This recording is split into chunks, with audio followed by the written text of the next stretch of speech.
My name is Dr Cassandra Schefe from AgriSci, and I'm a soil scientist who's been working with AgVic and Mallee Sustainable Farming Systems to look at some of the opportunities to ameliorate our degraded sands and opportunities for how we can improve our productivity in these low rainfall zones. Over the last 2 days, we've looked at a variety of different sand-based landscapes and identified ways to look at how we can improve the productivity of those through understanding some of the key issues that are stopping our plants from growing well. And the great thing about soil pits is it's something that every farmer enjoys to have a look at.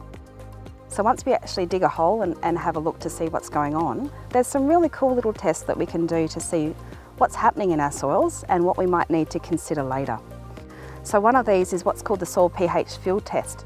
And it's a great way to just look at different colour on the profile as you go down to depth.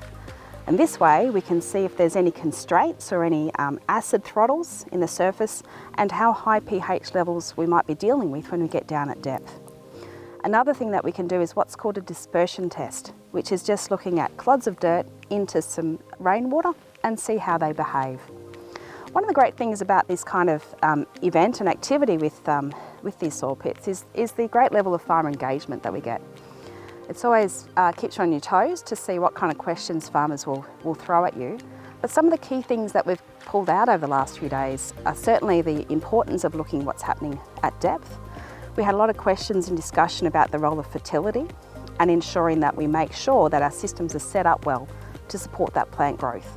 So we talked about the importance of measuring and understanding your phosphorus levels and distribution of phosphorus, particularly what we call stratification of P in those surface layers.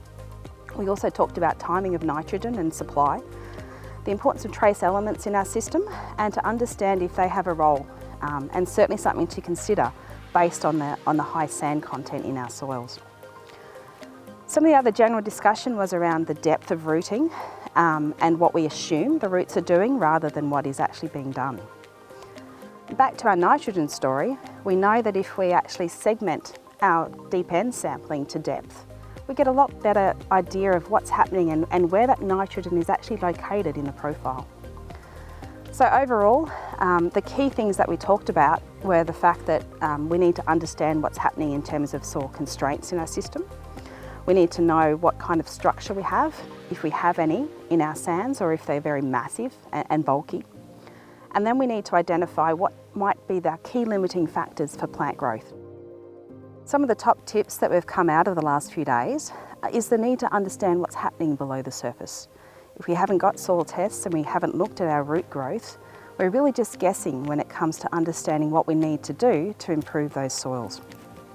So the first thing we'd have to look at is how we can get some more numbers and metrics around what's happening in those systems.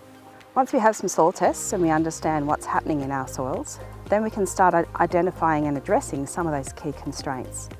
These might be soil acidity in some of our deep sands, compaction might also be an issue, and soil structure is also something that we need to consider.